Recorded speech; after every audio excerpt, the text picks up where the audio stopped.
저는 삼성서울병원 혈액종양내과 전문의 장준호 교수입니다.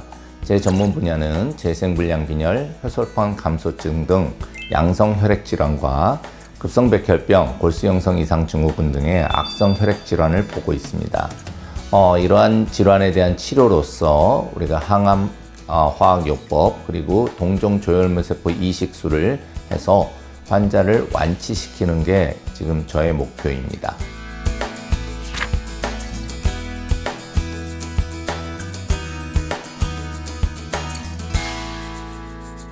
네, 급성백혈병의 증상은 비특이적입니다. 감기 증상과 비슷해서 초기에는 감기라고 생각하는 경우가 많습니다. 하지만 이러한 증상들이 더욱 심해지고 도저히 견딜 수 없는 상황이 되기 때문에 병원에 오게 됩니다.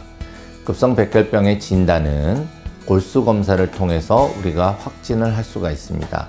골수검사를 통해서 얻어진 골수를 통해서 슬라이드 검사, 플로사이토메트리 여러가지 염색법을 이용해서 우리가 급성백혈병의 A형과 급성백혈병의 분류를 하게 됩니다.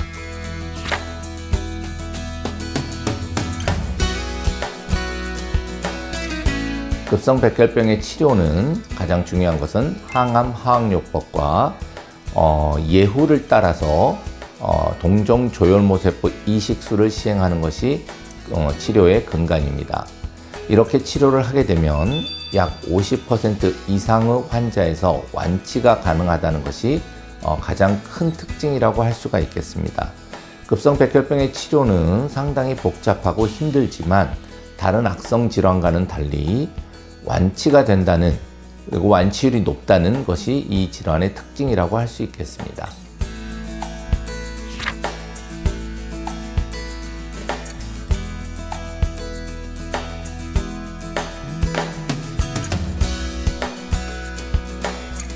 동종조혈모세포 이식이란 환자가 자기의 악성세포를 면역세포가 인식하지 못해서 악성세포를 죽일 수 없기 때문에 다른 사람의 면역세포를 이식하여 잔존하는 혈액암세포를 제거하고 정상적인 면역으로 평생 살아가 다시 재발하지 않게 하는 치료법입니다. 현재 우리나라에서는 70세 이전 환자에서 골수부전, 특히 재생불량빈혈이라든지 급성백혈병을 포함 혈액암 환자들에 있어서 시행되고 있습니다. 동종조혈모세포 이식술을 시행하면 약 50에서 60% 환자가 완치가 가능합니다.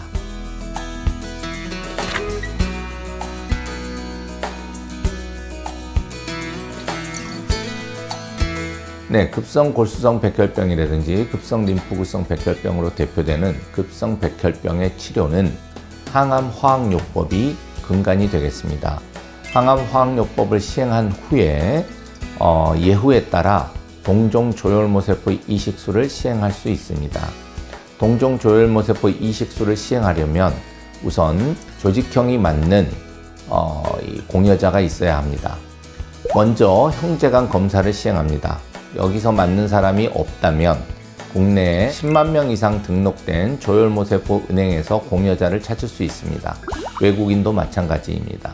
여기서도 맞는 사람이 없다면 부모 간 그리고 형제 중에 반일치하는 사람을 찾아서 동종조혈모세포 이식을 시행할 수도 있습니다.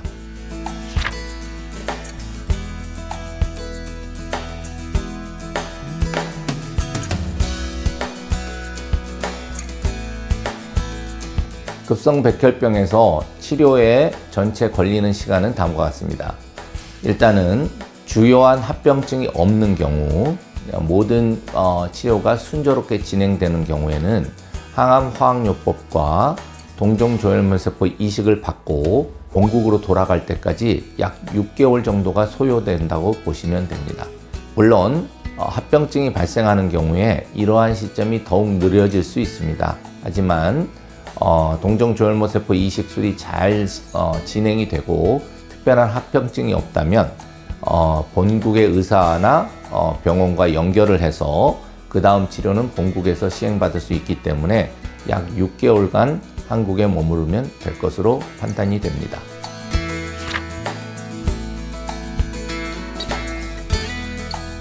네, 반일치 이식은 최근 10년간 굉장히 많은 례가 이식을 시행하고 있습니다. 반일치 이식은 타인 간의 완전일치 이식과 성공률이나 완치율이 그닥 크게 차이가 나지 않습니다. 따라서 형제간에 맞는 사람이 있으면 가장 좋은 방법이고요. 형제간에 맞는 사람이 없다면 타인 간에 100% 맞는 사람, 그렇지 않다 그러면 우리가 반일치 이식을 적극적으로 시행해 볼 수 있겠습니다. 다시 한번 말씀드리지만 반일치 이식은 타인 간의 100% 이식과 성공률과 완치율에서 큰 차이가 없습니다.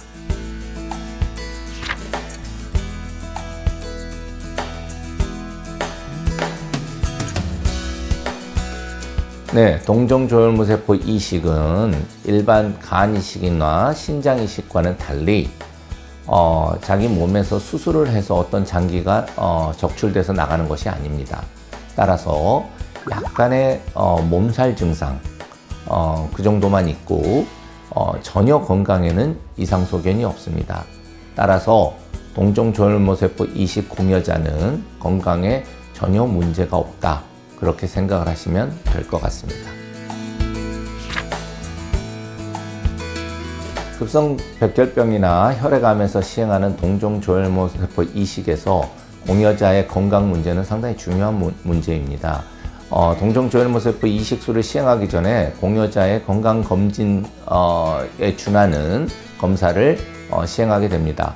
여기서 공여자의 건강에 전혀 문제가 없어야지만 우리가 동종조혈모세포 이식을 시행할 수가 있습니다. 여기서는 기존에 가지고 있는 질환, 이런 것들이 잘 조절된다 그러면 당뇨, 고혈압 이런 것들에 있어서는 동종조혈모세포 이식 공여자로서 적합하지 않은 경우는 없고요. 우리가 이제 예상 못하는 바이러스 질환을 가지고 있다든지 아니면 당뇨나 고혈압이 조절되지 않는다든지 이러한 공여자는 우리가 동종조혈모세포 이식술에 적합하지 않는 공여자로 생각할 수 있겠습니다.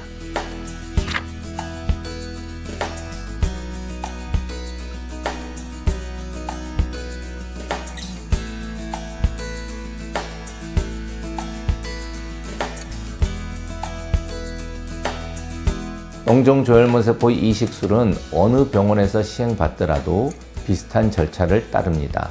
하지만 가장 중요한 것은 경험과 환자가 합병증이 생겼을 때 그것을 대체할 수 있는 병원의 시스템이 제일 중요합니다. 여기에서 성공이 판가름된다고 볼 수 있습니다.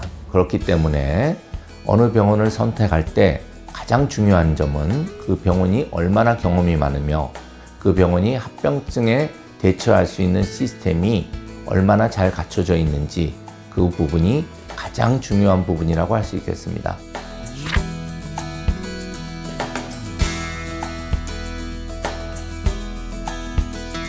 저는 환자들을 보는 의사 중에서도 가장 중환이 많은 이 환자를 많이 봅니다. 매일 죽음의 문턱에서 고생하시는 환자들을 돌보게 됩니다. 저는 그런 환자들에게 희망을 주고 끝까지 병을 이겨내는 데 도움이 되는 의사로 하루하루를 사는 게 제가 환자를 대하는 자세입니다.